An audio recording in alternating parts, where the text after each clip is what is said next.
जय हिंद दोस्तों, perfect sir में मैं विवेक द्विवेदी आप सभी का स्वागत करता हूं। आज की इस वीडियो में आपको बताने वाला हूं नंबर सिस्टम के बारे में। नंबर सिस्टम के जो इंपॉर्टेंट क्वेश्चंस हैं वो आपको करवाऊंगा। एक्सरसाइज बेसिकली मैं आपको कराने वाला हूं। बिल्कुल इजी से इजी क्वेश्चन से स्टार्ट करेंगे और टफ से टफ क्वेश्चन की तरफ हम धीरे धीरे आगे बढ़ेंगे। तो चलिए देख लेते हैं कि कौन से टाइप्स को मैं कराने वाला हूं। देखिए ये जो क्वेश्चन होंगे अभी तो फिलहाल सिंपल बेस्ड क्वेश्चन होंगे स्टार्टिंग के, लेकिन जैसे जैसे आगे हम बढ़ते जाएंगे वैसे वैसे ये टफ होते जाने वाले हैं। लास्ट तक जुड़े रहिएगा, वीडियो थोड़ी सी लंबी जाएगी और जहां पर कोई क्वेश्चन जो है आपको प्रॉब्लम क्रिएट कर रहा है तो क्वेश्चन नंबर के साथ आपको क्या करना है, बस वीडियो में आपको कमेंट कर देना है। उसका जो आंसर होगा मैं आने वाले टाइम पर आपको बता दूंगा, नेक्स्ट वीडियो में आपको बता दूंगा। तो चलिए स्टार्ट करते हैं। सबसे पहला क्वेश्चन दिया है कि यहां पर है एक नंबर और इसमें 9 का स्थानीय मान बताना है। पहली बात तो एक संख्या के कितने मान हो सकते हैं, तो एक संख्या के 2 मान होंगे, यानी एक जो डिजिट होगा उसकी कितनी वैल्यू हो सकती है, तो 2 वैल्यू हो सकती है। एक को कहते हैं फेस वैल्यू और एक को कहते हैं उसकी प्लेस वैल्यू। हिंदी में कहें तो एक होगा उसका जातीय मान और एक होगा उसका स्थानीय मान। प्लेस का मतलब स्थान होता है, तो ये इसका स्थानीय मान जानना चाहता है। किसका? 9 का। तो 9 किस जगह पर है? ये इस जगह पर आपको 9 दिख गया। 9 के बाद कितने संख्याएं? 1 2 3 और 4। तो ये नंबर को अगर मैं लिखूं यहां पर कि 4 3 9 0 6 7 5, तो ये है वंस, टेंस, 100, 1000, 10,000। तो 9 का जो मल्टीप्लाई होगा, क्योंकि हमें इसकी प्लेस वैल्यू को जानना है, इसके स्थानीय मान को जानना है, तो इसका गुणा 10,000 से होगा। 1 2 3 और 4, 1 2 3 और 4 0 हमने लगाए और इसके बाद इसका मल्टीप्लाई कर दिया तो इसकी वैल्यू होगी 90,000। तो इसका जो करेक्ट आंसर है ये है डी, ऑप्शन डी इसका करेक्ट आंसर है। जितना मैंने बताया है इतना नहीं करना है, फटाफट आंसर लगाते जाना है। आपका आंसर सही है, लास्ट में वीडियो के एंड में आप मेंशन भी कर देना कि 25 में से आपके इतने क्वेश्चन के आंसर सही हैं। वीडियो अच्छी लगेगी लाइक कर देना, ज़्यादा से ज़्यादा शेयर कर देना और चैनल को अभी तक आपने सब्सक्राइब नहीं किया है भाई सब्सक्राइब कर डालो। बिल्कुल एक एक करके जितने भी चैप्टर्स हैं सारे कराऊंगा। एक चैप्टर में लगभग जो है 100 क्वेश्चन तो कराऊंगा ही कराऊंगा, मिनिमम की कंडीशन है। तो ये मान लो कि कोई भी ऐसा चैप्टर नहीं बचेगा मैथ का जो आपको परेशान करे। आपको मतलब परेशान नहीं करूंगा, मतलब परेशान नहीं करेगा वो चैप्टर। आपको किसी भी तरीके से किसी भी टाइप का कोई भी क्वेश्चन आ जाए, मैं सारे के सारे क्वेश्चंस कराने वाला हूं यहाँ पे और आपको अलग से पढ़ने की जरूरत नहीं है, बस मेरे साथ कॉपी पेन लेकर बैठ जाओ।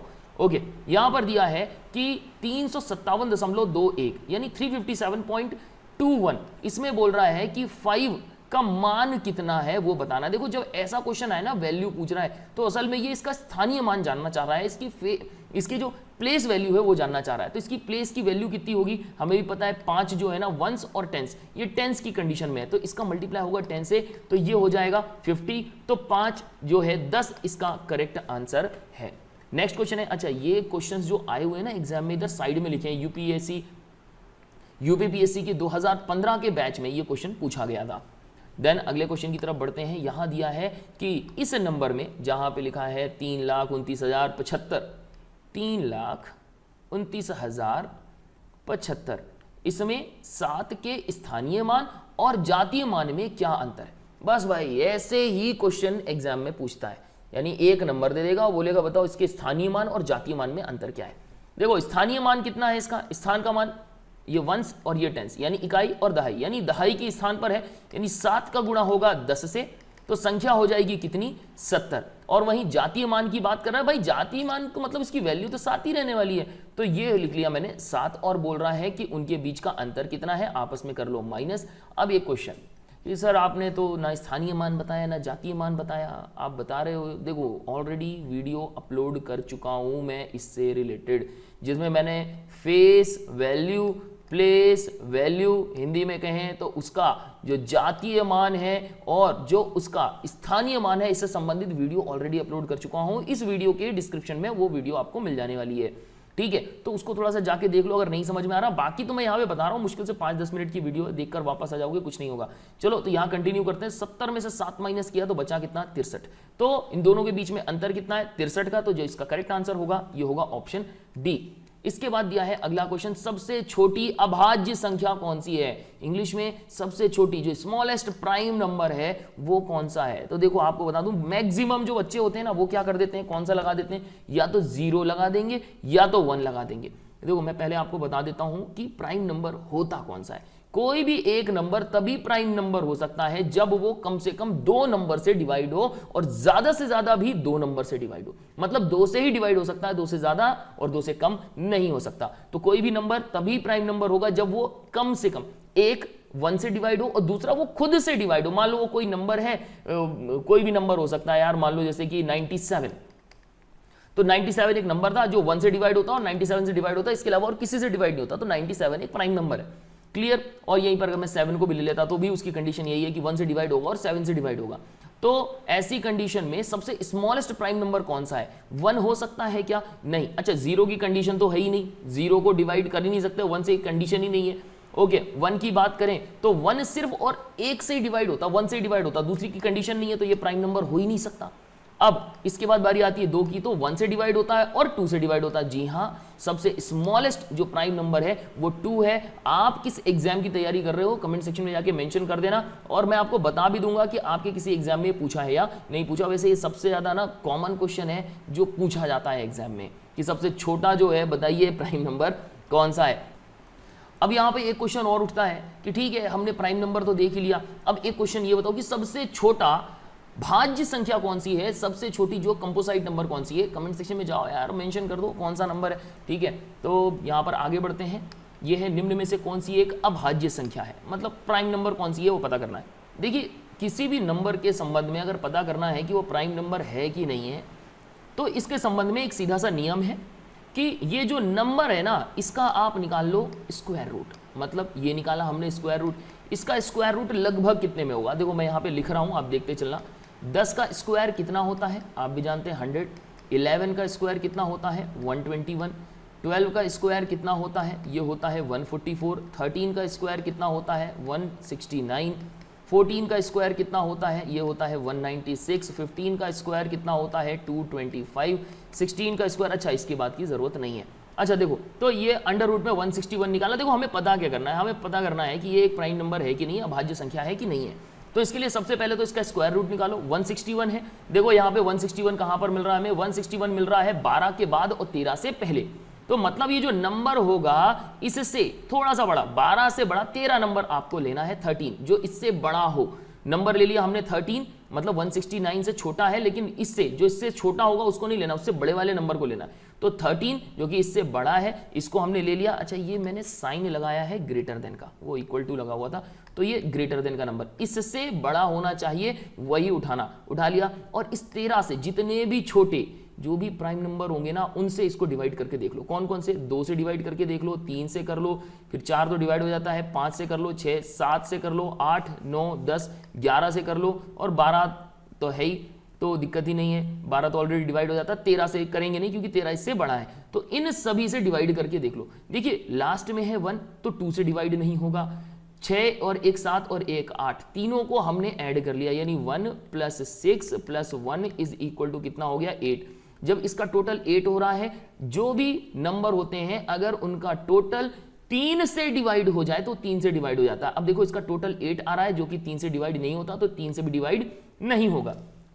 लास्ट में 1 आ रहा है, तो लास्ट में 0 आना चाहिए और 5 आना चाहिए, तभी वो नंबर किससे डिवाइड होता है? 5 से, तो ये 5 से भी डिवाइड नहीं होगा। रह गया अभी 7, तो 7 से 161 को डिवाइड करके देख लो। 7 से डिवाइड करोगे तो होगा 7 दूनी 14, ये बचेगा 2 और 1, 7 दूनी 14, 7 21, 21, तो 7 से डिवाइड हो गया, तो 161 प्राइम नंबर नहीं है, इसको हटा दो। नेक्स्ट नंबर है 171। ये 171 को लिया, इसका स्क्वायर रूट निकाला। 171 कहां पे मिल रहा है हमें? 169 से ज्यादा और 196 से कम, तो यहां पर मैं लूंगा 14, और 14 से छोटे जितने भी नंबर होंगे ना, उनसे इसको डिवाइड करने की कोशिश करूंगा। कौन कौन से? 2 से, 3 से, 5 से, 7 से, 8 डिवाइड हो जाता है, 9 डिवाइड हो जाता है, 10 डिवाइड हो जाता है, 11 से, 12 डिवाइड हो जाता है, 13 डिवाइड नहीं होता है। सारे के सारे प्राइम नंबर है, मतलब 14 से छोटे जितने भी प्राइम नंबर है ना, उनसे इसको डिवाइड करके देख लो। अच्छा, लास्ट तक जुड़े रहना भाई, बहुत सारी नई नई चीजें देखने को मिलेगी। अगर ये आप नया तरीका देख रहे हो प्राइम नंबर खोजने का, तो आप वीडियो को लाइक जरूर कर देना, ठीक है? आपको नई चीज मिल रही है, लाइक जरूर करते चलो यार, ठीक है? और ज़्यादा से ज़्यादा शेयर कर दो, सबसे अच्छा है। ओके, कुछ व्यूज़ ही बढ़ जाएंगे यार अपने।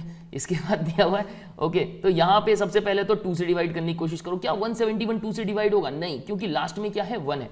2 से वही नंबर डिवाइड हो सकते हैं जिनके लास्ट में 2, 4, 6, 8 और 0 हो।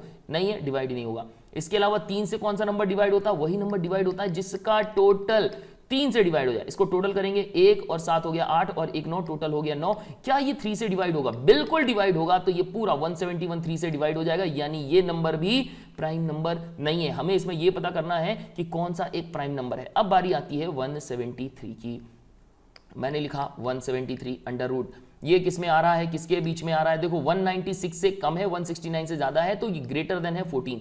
14 से छोटे जितने भी प्राइम नंबर है वो उठा लो, 2, 3, 5, 7, 11 और 13। देखो 2 से ये डिवाइड नहीं होगा, लास्ट में 3 आ रहा है। 3 से टोटल कर लो तो 3 के लिए टोटल कर लो तो 7, 3, 10 और 11। इसका टोटल हो रहा है इस नंबर का 1 + 7 + 3 का टोटल हो रहा है 11। तो और ये 3 से डिवाइड नहीं हुआ, तो ये 3 से डिवाइड होने वाला नहीं है। अब अगला है, ये लास्ट में दिया है 5, और ये क्या 5 से डिवाइड होगा? नहीं। किसी भी संख्या के लास्ट में 0 या 5 आएगा तो ही वो 5 डिवाइड कर सकता है, अदरवाइज डिवाइड नहीं कर सकता। अब बारी आती है 7 की। क्या 173 को 7 डिवाइड कर पाएगा? देख लो, 173 इज डिवाइडेड बाय 7। 7 दूनी 14, ये हो गया 4 3 7, ये हो जाएगा 3 और 3 7 चौको 28। नहीं, 7 डिवाइड नहीं कर पा रहा। इसके बाद 11 की बारी आती है, तो 173 इसको 11 से डिवाइड करके देखते हैं। 11 1 जा 11, बचेगा 6। ये भी जो है डिवाइड नहीं कर पा रहा। 11 के बाद 13 से डिवाइड करके देखते हैं 173। 13 1 जा 13, इसके बाद 4 3 7, ये हो जाएगा 13 13 दूनी 26, 13 3 39। नहीं, तो ये जो 173 है ये एक प्राइम नंबर है। अब आप बोलेंगे सर ये इतना टाइम लग रहा है इसको खोजने में। देखो अभी स्टार्टिंग है, डिटेल में मैं बता रहा हूं। अगर मैं इसको कर रहा होता तो वैसे भी कुछ हद तक जो है इतना टाइम नहीं लगता। ये क्वेश्चंस के आंसर जो है ना विद इन सेकेंड्स निकलते हैं, मैक्सिमम 20 to 25 सेकेंड्स के अंदर इसके आंसर्स निकल जाते हैं। तो इसका जो करेक्ट आंसर है वो है 173। नेक्स्ट क्वेश्चन, महत्तम और लघुत्तम अभाज्य संख्याएं जो 100 से कम हो के बीच का अंतर क्या है? मतलब ये कहना चाह रहा है कि जो 100 से कम हो उनमें जो सबसे बड़ी अभाज्य संख्या हो वो, यानी जो सबसे बड़ी प्राइम नंबर हो वो, और जो सबसे छोटी प्राइम नंबर, यानी सबसे छोटी प्राइम नंबर और सबसे बड़ी प्राइम नंबर, उनके बीच का डिफरेंस निकालना है। सबसे बड़ी अभाज्य संख्या और सबसे छोटी अभाज्य संख्या के बीच में हमें अंतर निकालना है। देखो सबसे छोटी अभाज्य संख्या होती है 2, 100 से कम की बात कर रहा हूं, और जो सबसे बड़ी हो गई अभाज्य संख्या 100 से कम की कंडीशन में, तो वो हो गई 97। दोनों को आपस में माइनस कर लो। 97 में से अगर 2 को माइनस करोगे तो आएगा आपका 95। सो ये आपका ए जो है इसका करेक्ट आंसर है।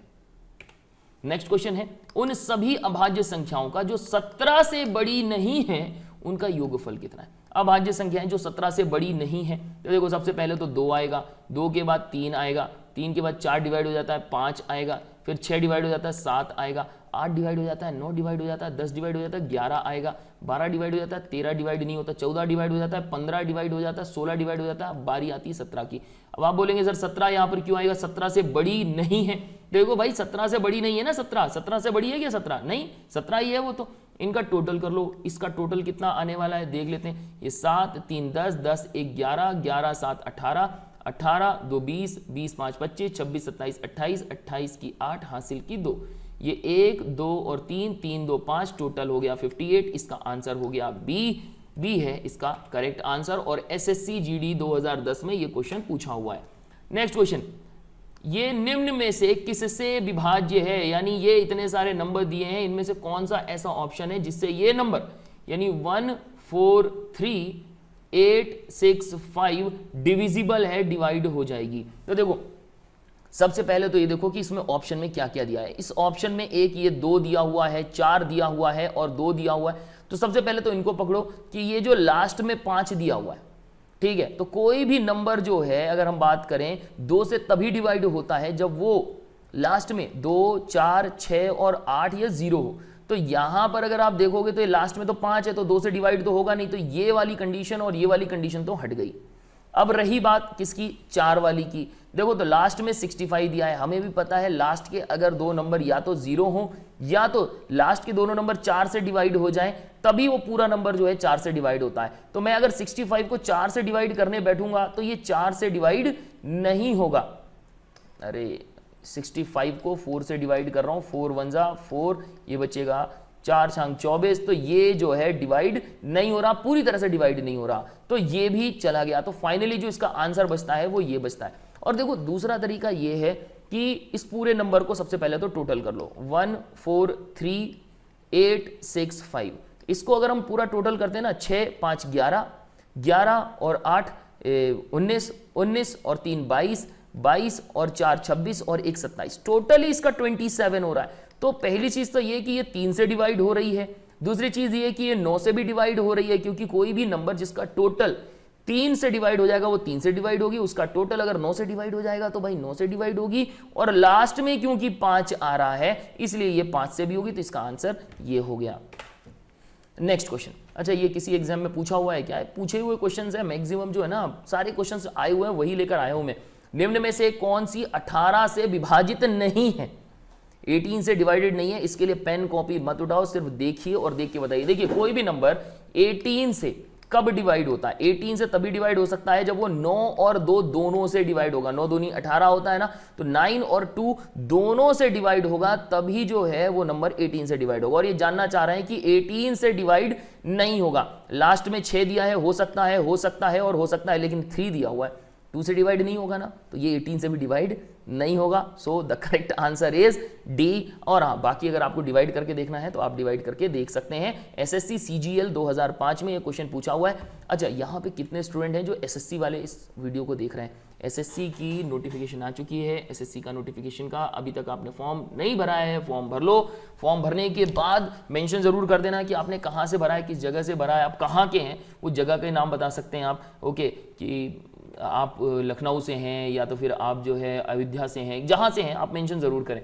नेक्स्ट अगले क्वेश्चन की तरफ बढ़ते हैं। यहां पे दिया है एक नंबर है 5432*7 और ये बोल रहा है कि 9 से विभाज्य है, मतलब 9 से ये डिवाइड हो जाएगी। तो ये बताइए स्टार के स्थान पर कौन सा नंबर आने वाला है? तो ये हमें भी पता है कि कोई भी नंबर अगर उसका आप टोटल कर लेते हो और टोटल करने पे कोई भी ऐसा नंबर हमें मिलता है जो 9 से डिवाइड हो जाता है तो पूरा का पूरा नंबर 9 से डिवाइड हो जाएगा। तो सबसे पहले इसको टोटल कर लो, फिर देखते हैं यहां पर क्या आएगा। सबसे पहले तो 5 4 9, 9 3 12, 12 और 2 14, और 14 और 7 को जोड़ेंगे तो हो जाएगा 21 यानी 21। 9 से डिवाइड होने के लिए कौन कौन सी चीजें चाहिए? या तो 9 होना चाहिए, 9 दूनी 18, 9 तरीक 27 यानी 27 होना चाहिए। 21 है, 27 होना चाहिए, मतलब इसमें कम से कम कितना जोड़ना पड़ेगा? 6 जोड़ना पड़ेगा, तभी वो हो सकता है। तो इस जगह पर आएगा, स्टार की जगह पर आएगा 6। ऑप्शन में भी दिया है 6, option C is the correct answer. Next question, अब थोड़ा सा यार टफ क्वेश्चन की तरफ बढ़ते हैं यार, बहुत हो गया इजी क्वेश्चंस। एसएससी सीजीएल में 2014 में क्वेश्चन पूछा था, एसएससी सीपीओ में आ रहे हैं 2008 में क्वेश्चन पूछा हुआ है। और देखो ये 2008 में नहीं पूछा, 2018 में हो गया। अच्छा, एमपी कांस्टेबल भी इस तरह के क्वेश्चंस आते हैं। एमपी कांस्टेबल के लिए अगर आप लोग तैयारी कर रहे हो, एमपी एसआई के लिए अगर तैयारी कर रहे हो, पीएससी में भी अगर आप देखोगे तो आपको जो दूसरा एग्जाम होता है ना, उसमें ये क्वेश्चन जरूर पूछ लेगा कि 7 3 8, इसके बाद दिया है ए, इसके बाद 6 और ए, और ये बोलेगा कि ये किससे डिवाइड हो रहा है? 11 से डिवाइड हो रहा है। अब ये बताइए कि इस ए की जगह पर क्या आएगा? तो 11 से कोई भी नंबर तभी डिवाइड होगा जब उस संख्या के, जैसे ये संख्या है तो इसके विषम स्थानों पर यानी 1 3 5 7 स्थानों पर जो भी नंबर है उनको यदि आप जोड़ लेते हो, इसके बाद जो सम स्थानों पर जो नंबर है उनको आप जोड़ लेते हो, जोड़ने के बाद इनको आपस में माइनस करो, या तो वो 0 आ जाए या तो वो ऐसा कोई नंबर है जिससे कि 11 उसको डिवाइड कर सके, तो वो 11 से डिविजिबल होगा, अदरवाइज नहीं होगा। तो ऐसी कंडीशन में हमें ए का मान निकालना है और ए की जगह दोनों है, मतलब कि दोनों नंबर सेम होने वाले। तो चलिए देखते हैं इसका टोटल क्या होने वाला है। सबसे पहले तो मैं निकाल लूं, लिखूं 7 3 8 a 6 a, ठीक है। मैं जोड़ लेता हूं सबसे पहले तो ऑड प्लेसेस पे, यानी कि विषम स्थानों पर कौन कौन सा? a + 3, तो मैंने इसको किया a + 3। तो इसको टोटल कर लेते हैं। a + 3 कितना हो जाएगा? ये हो जाएगा 2a + 3, ओके। और इवन प्लेसेस पे यानी 6 8 और 7, यानी इसको भी जोड़ लेते हैं 6 + 8। अच्छा, ये थोड़ा यहां तक नहीं हुआ, ये 6 + 8 + 7, इसको जोड़ लेते हैं। 6 6 दूनी 12, 6 3 18 18 19 20 और 21, टोटल हो रहा है इसका 21। तो अगर इसका टोटल भी 21 हो जाए तो ये डेफिनेटली क्या हो जाएगा? ये मतलब दोनों बराबर हो जाएंगे, आपस में माइनस करेंगे तो 0 हो जाएगा, तो 11 से डिविजिबल है। चलो देख लेते हैं क्या कंडीशन आ रही है, ऑप्शन के हिसाब से भी चल सकते हैं। तो 21 है, पहला तरीका तो यही करूंगा, जीरो करने की कोशिश करूंगा, ठीक है। कारण ये है कि 11 और 11 दूनी 22, तो ऐसी कंडीशन में अगर हम देखें कि या तो 11 आना चाहिए उसका टोटल, या तो 22 और यहाँ पे 21 जो है और 22 ज्यादा हो रहा है, तो ऐसी कंडीशन में यही हो सकता है कि 21 में से मैं 3 को माइनस करूं, तो 21 में से मैं 3 को माइनस करूंगा तो बचेगा कितना, 18 बचेगा, ठीक है। तो 18 बच रहा है और ये 2a है, मतलब इसको 2 से भी डिवाइड करूंगा तो आएगा कितना, 9। तो क्या यहाँ ऑप्शन में 9 है, बिल्कुल। तो यहां पर 9 होना चाहिए और यहां पर भी 9 होना चाहिए, तो ये 9, 9 दूनी 18, 18, 19, 20 और 21, तो टोटल इसका भी हो जाएगा 21। तो ये जो है 11 से डिविजिबल हो जाएगा। आशा करता हूं कि आपको वीडियो समझ में आ रही होगी। देखो ये चीजें अगर नहीं समझ में आ रही हैं अभी, तो एक बार थोड़ा सा जाके जो डिविजिबिलिटी रूल मैंने अलग से बताया था ना, उसको थोड़ा कर लेना। एक्सरसाइज है, अब एक्सरसाइज के बीच में थोड़ा सा मुश्किल होता है कि मैं पूरा का पूरा बता सकूं। जो लोग अभी पहले से जुड़े हुए हैं उनका भी देखना पड़ता है, जो लोग अभी पहले से जुड़े हुए हैं उनको भी देखना होता है, और थोड़ा सा फास्ट। अब देखो एक्सरसाइज है, थोड़ा सा फास्ट तो करना ही करना है। ओके, नेक्स्ट 12th क्वेश्चन कि वह कौन सी संख्या है जिसको अपने में ही 20 बार जोड़ने से परिणाम 861 आ जाता है। यानी वो नंबर कौन सा है जिसमें खुद में वो 20 टाइम उसको जोड़ दिया जाए तो रिजल्ट जो है 861 आए।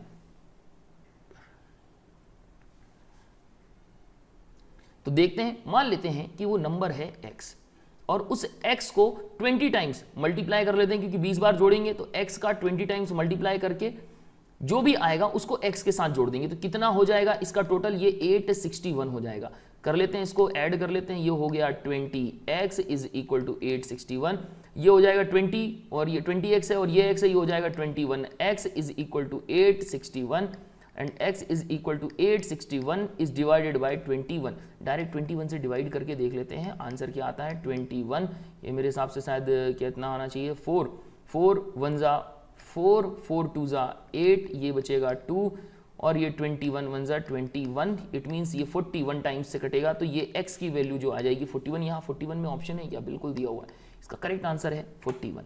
नेक्स्ट क्वेश्चन दिया है कि 1 से 100 तक की पूर्णांक संख्याओं में 1 का प्रयोग कितनी बार हुआ है। देखिए जिन्हें पता है उससे बढ़िया बात कुछ हो ही नहीं सकती, जिन्हें पता है डायरेक्ट कि हाँ सर 1 जो है 21 टाइम्स आता है, तो 100 तक में 1 से 100 तक में टोटल 1 21 बार आता है, तो इसका करेक्ट आंसर है क्या, 21। लेकिन जिन्हें नहीं पता है उनके लिए बता दूं कि 1 से 100 तक में जो पूर्णांक संख्या है, यानी टोटल जो नंबर्स हैं वो कितनी बार, एक कितनी बार आता है उसको हम देख लेते हैं। सबसे पहले तो मैं देख लेता हूं कि वंस प्लेस पर यानी इकाई स्थान पर कितना आता है। इकाई पर 1 आएगा, फिर 11 की एक कंडीशन होगी, फिर 21 की कंडीशन होगी, 31 होगा, 41 होगा, 51 होगा, 61 होगा, 71 है, 81 है और 91। ओके, तो 1 2 3 4 5 6 7 8 9 और 10, यानी वंस प्लेस पर कितने आ रहे हैं, 10। अब आप ये मत बोलना सर ये वाला 1 छोड़ दिया आपने, मुझे ध्यान है भाई, लेकिन वो टेंस पर है, वंस पे नहीं है, वंस प्लेस पर नहीं है, इकाई स्थान पर नहीं है, दहाई के स्थान पर वो है। ओके, इसके बाद बारी आती है दहाई पर कितना है, तो भाई दहाई पर जो है सबसे पहले तो 10 आएगा, फिर इसके बाद 11 आएगा, 11 के बाद फिर 11 से लेकर कहां तक, 19 तक, 11 से लेकर 19 तक, तो 11 12 13 14 15 16 17 18 और 19, टोटल कितने नंबर हो गए, ये हो गए टोटल 9 और ये 1 हो गया टोटल हो गए 10। इसके अलावा और कहीं 1 आएगा क्या, नहीं, दहाई में और नहीं आने वाला। अब 100 की बात करें, 100 में सिर्फ एक बार ही यानी सैकड़े के स्थान पर आता है, तो 10 ये हो गए, 10 ये हो गए और एक यह हो गया, तो टोटल कितना हो गया 21, यानी 10 + 1 इज इक्वल टू 21। इसका करेक्ट आंसर है 21। अब देखो, अब नेक्स्ट क्वेश्चन और भी है अभी, लेकिन एक काम करते हैं, वीडियो थोड़ी सी बड़ी हो रही है, इस वजह से ये जितने भी क्वेश्चंस रह गए हैं इन सभी क्वेश्चंस को मैं नेक्स्ट वीडियो में करवाऊंगा। आशा करता हूं आपको वीडियो पसंद आ रही होगी, पसंद आ रही है लाइक जरूर कर दो यार, शेयर कर दो, सब्सक्राइब कर दो चैनल को, ज्यादा से ज्यादा हो सके दोस्तों के साथ इसको शेयर जरूर करो। तो मैं विवेक द्विवेदी इस वीडियो को यही एंड करता हूं। गुड डे, गुड बाय, जय हिंद।